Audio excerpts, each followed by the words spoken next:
That's a weapon. Yeah. All right, firing. Light them all up. Come on, fire. Keep shooting.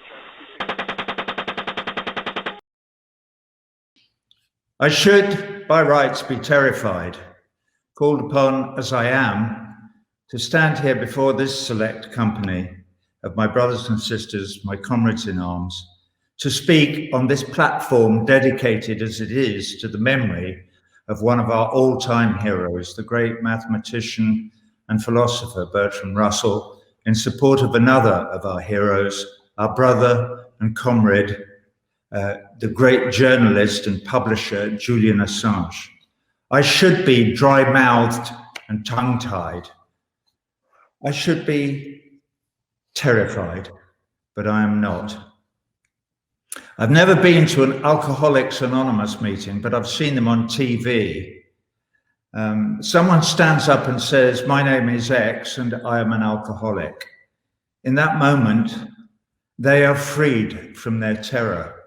Well, my name is Roger Waters and I care about people. There, I said it. And in this moment, I am free of shame and fear. In this moment, I am no longer alone. I'm part of a global brotherhood that cares about people, a global brotherhood that reaches from the Ganges to the Jordan, from the Jordan to the sea, from the Amazon to the Wet'suwet'en, from all of you to me. In this moment, I'm free of shame and fear, but not of anger. I've been following the extradition proceedings in the court in London with equal measures of disbelief and disgust. And some lyrics I wrote 40 years ago for a theatrical piece called "The Wall" come to mind, if I may. The evidence before the court is incontrovertible. There's no need for the jury to retire. The prisoner who now stands before you was caught red-handed, showing feelings of an almost human nature. This will not do. Now, those lyrics fit the kangaroo court in London and would sound perfect coming out of the mouth of Judge Barrister. It has become abundantly clear that Judge Barrister doesn't give a fig for human feelings or for the law. The prisoner in the dock, Julian Assange, in contrast, cares deeply for the feelings of his fellow human beings and for human rights law. That is why he is in the dock on trumped up charges of espionage. Excuse the pun. Let us be clear, Julian Assange should never have been arrested in the first place. He has committed no crime unless it is a crime to expose war crimes. Well, is it? Is it a crime to expose war crimes? No, it isn't. Exposing war crimes is the absolute duty of any journalist worth his salt. Earlier this year, in February, before the COVID lockdown, I was in London to join a march from the Australian Embassy to Parliament Square to support Julian. There I delivered a few words. I'd like to share a few of them with you now.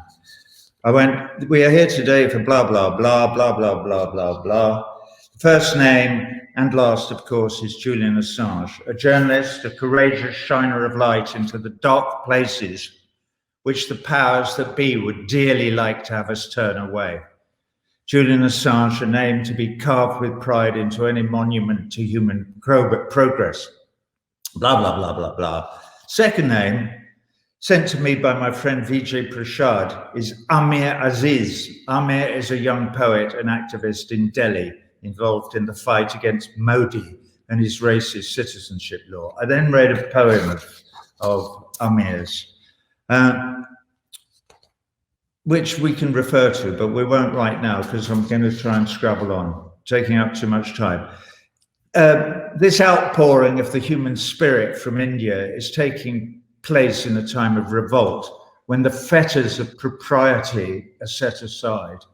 Across the Atlantic in Argentina, thousands of women are taking to the streets to demand the legalization of abortion from President Fernandez. It's not just Argentina. This last year, we've seen major protests erupt across the whole world against neoliberal, anti-people regimes.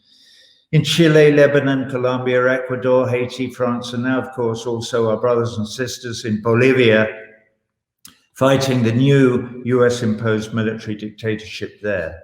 My point is, the fight for freedom for Julian Assange is a fight for freedom for all our brothers and sisters everywhere, irrespective of their color, religion, or nationality. Our love recognizes no walls or boundaries. When we see individual violations of human rights, our hearts break. It is called empathy, and it is our most precious gift.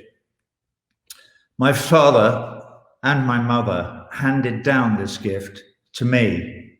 My father died in 1944 in Italy fighting the Nazis. A few years ago, I wrote a poem about my father and that gift. It is called One River. I'm going to read it. When the wind scythes through the crop and good men fall, and children soft in mother's arms cringe unbelieving from the desperado's casual blade, distant now, alive and warm and strong, in uniform tobacco haze, speaks out.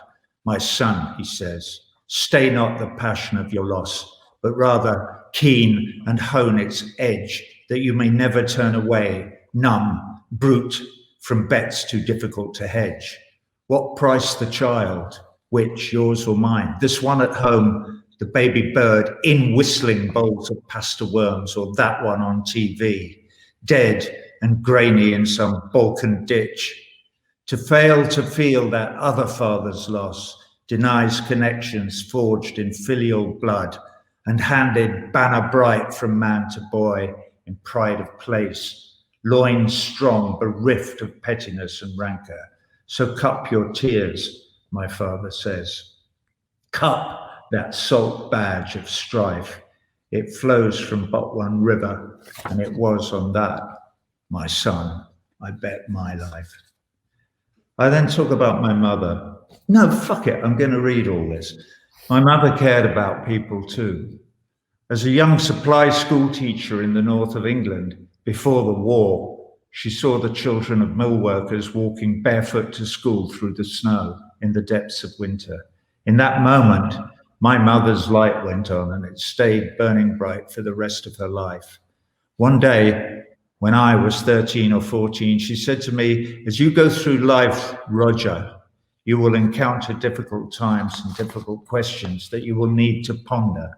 It won't always be easy, so here's my advice for those times. Seek the truth, look at the question from all sides, by all means listen to other opinions, try to remain objective. When you've come to the end of your deliberations, your hard work is over. Now comes the easy bit. Just do the right thing. What a gift. Okay, this brings me to my closing remarks. I'm an Englishman, and the proceedings to extradite Julian Assange are in England. So I can't close without addressing a word to the English Prime Minister, Boris Johnson. Here goes. Boris, the one word is pitiful. We used to at least pretend that we, the British, were interested in fair play, in the law, in justice, in Magna Carta, in habeas corpus. Of course, we never really did, but we used to pretend. So there was a time when, right or wrong, the spirit of the British was encapsulated in the image of a formidably defiant canine, the British bulldog. Sadly, as exemplified by you, Boris, the current Prime Minister of England, the days of the British bulldog are long gone. The top breed in the English kennel these days is a relatively new breed, the American poodle. It is sadly not very bright, but equally sadly very biddable.